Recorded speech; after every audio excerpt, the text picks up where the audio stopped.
Sir আমি না কিছুতেই নিউক্লিওফাইল আর ইলেকট্রোফাইলটা বুঝতে পারছি না, একটু সহজে বুঝিয়ে দিন না প্লিজ। আচ্ছা শোনো তাহলে, নিউক্লিওফাইল হলো মা অন্নপূর্ণা।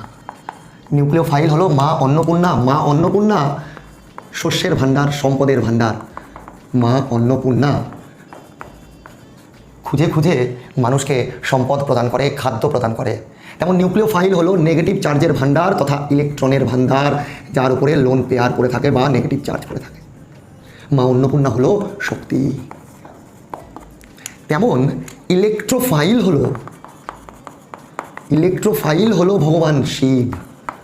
ভগবান শিব তিনি হলেন শূন্য, তিনি হলেন বৈরাগী, তিনি হলেন নিঃস্ব, তিনি হলেন পজিটিভ চার্জের অধিকারী, অর্থাৎ তিনি রিক্ত। ইলেকট্রোফাইল তার মানে ভগবান শিব, অর্থাৎ ইলেকট্রোফাইল হচ্ছে যার ইলেকট্রন কম থাকে, মানে যার উপরে পজিটিভ চার্জ থাকে।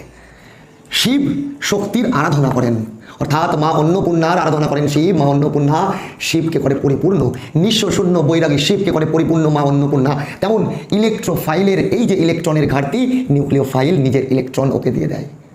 এর ফলে শিব আর শক্তির মধ্যে যখন মেলবন্ধন হয় তখন তৈরি হয় এই জগৎ সংসার।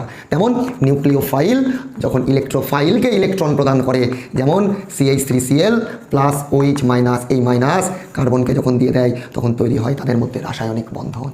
বুঝতে পেরেছো? তাহলে নিউক্লিওফাইল মানে নেগেটিভ চার্জ মা অন্নপূর্ণা, ইলেকট্রোফাইল মানে পজিটিভ চার্জ শিব।